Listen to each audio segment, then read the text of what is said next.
Bismillahirrahmanirrahim. Assalamualaikum warahmatullahi wabarakatuh. Saya Intan Pertiwi dengan NIM 1J1180226, jurusan Pendidikan Biologi Fakultas Keguruan dan Ilmu Pendidikan Universitas Halu Oleo. Video ini merupakan video praktikum mata kuliah Anatomi dan Fisiologi Manusia yang diampu oleh dosen Bapak Mustamin Balumbi, SPD MSI, dengan asisten pembimbing kelompok 1 Wode Siti Hajar Fauziah. Nah, pada video ini saya akan memaparkan materi praktikum yang berjudul Sistem Reproduksi. Apa sih sistem reproduksi itu? Jadi, sistem reproduksi khususnya pada manusia merupakan sistem organ yang digunakan manusia untuk memproduksi dan melahirkan keturunan. Sistem reproduksi berdasarkan jenis kelaminnya dibagi menjadi reproduksi pada pria dan reproduksi pada wanita. Sistem reproduksi pada pria. Nah, reproduksi pada pria ini merupakan serangkaian organ yang terletak di luar tubuh dan sekitar panggul seorang laki-laki yang berkontribusi terhadap proses reproduksi. Fungsi utamanya adalah menghasilkan sperma untuk fertilisasi di dalam ovum. Organ reproduksi laki-laki ini utamanya dikelompokkan menjadi 3 kategori. Kategori yang pertama itu adalah memproduksi dan menyimpan sperma atau spermatozoa. Hal ini diproduksi di testis. Yang disimpan di skrotum yang dapat mengatur suhu. Di mana sperma yang belum matang kemudian berjalan ke epididymis untuk pengembangan dan penyimpanan. Kategori yang kedua adalah cairan ejakulasi. Nah, cairan ejakulasi ini memproduksi kelenjar seperti kelenjar Cooper, kelenjar prostat dan vesicula seminalis serta vas deferens. Untuk kategori yang terakhir adalah bagian yang digunakan untuk kopulasi dan deposisi sperma dalam ovum wanita. Nah, bagian yang termasuk di dalamnya ini adalah penis, uretra, dan vas deferens. Karakteristik seksual sekunder utamanya mencangkup tubuh lebih besar dan berotot, suara menjadi lebih keras, tumbuhnya rambut di bagian wajah dan tubuh, bahu menjadi lebar dan tumbuhnya janggut. Kemudian hormon seksual pada laki-laki yang terpenting adalah androgen, di mana ia memproduksi hormon testosteron, di mana testis ini memproduksi hormon yang mengontrol perkembangan sperma dan berfungsi dalam pengembangan karakteristik fisik pada laki-laki seperti tumbuhnya rambut pada wajah dan suara yang lebih mendalam. Kemudian berikutnya adalah sistem reproduksi pada wanita.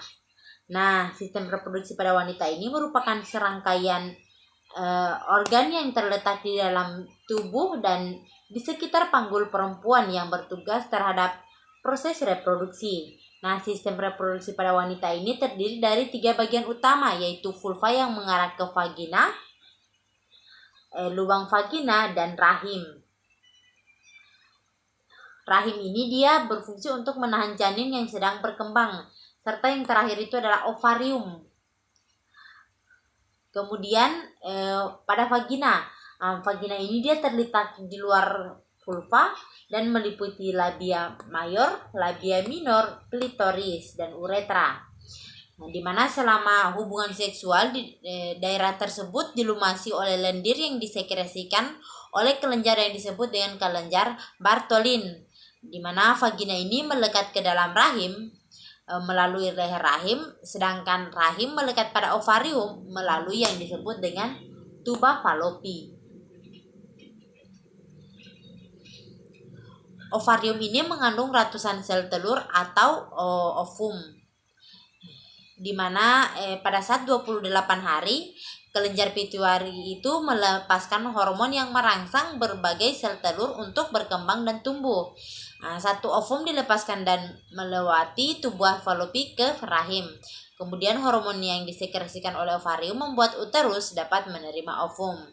Lapisan rahim yang disebut dengan endometrium dibuahi dan menjadi gudang setiap proses menstruasi.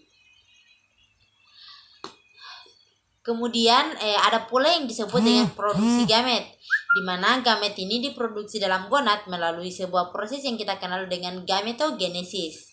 Nah, hal ini terjadi ketika jenis tertentu dari sel-sel germinal menjalani meiosis untuk membagi haploid normal dengan jumlah kromosom 46 menjadi sel haploid yang hanya berisi 23 kromosom. Pada laki-laki, proses ini dikenal dengan spermatogenesis dan hanya terjadi selama masa pubertas dalam tubuh seminiferus testis. Nah, spermatozoa ini atau sperma dikirim ke epididymis, di mana mereka mendapatkan ekor sehingga mengaktifkan motilitas. Nah, masing-masing sel-sel germinal tersebut membentuk 4 gamet fungsional yang masing-masing mudah selamanya. Produksi dan kelangsungan hidup sperma membutuhkan suhu di bawah normal suhu tubuh, sehingga skrotum yang terletak di luar rongga tubuh menyediakan suhu sekitar 3 derajat Celcius di bawah suhu tubuh normal. Berikutnya itu pada wanita. Proses gametogenesis pada wanita ini dikenal sebagai oogenesis, di mana proses ini tidak menghasilkan sel telur matang sampai pada masa pubertas, berbeda pada laki-laki. Pada wanita, masing-masing sel-sel germinal diploid atau oosit primate akan membentuk hanya 1 sel telur matang dan 3 badan polar yang tidak mampu dibuahi. Hal ini telah lama diketahui dan telah didukung oleh penelitian yang menunjukkan bahwa setidaknya beberapa sperma atau beberapa spesies yang dimiliki oleh mamalia, oositnya itu terus diisi ulang pada wanita setelah melahirkan. Itu saja materi yang dapat saya sampaikan, lebih dan kurangnya mohon dimaafkan. Akhir kata, wabillahi taufiq wal hidayah. Wassalamualaikum warahmatullahi wabarakatuh.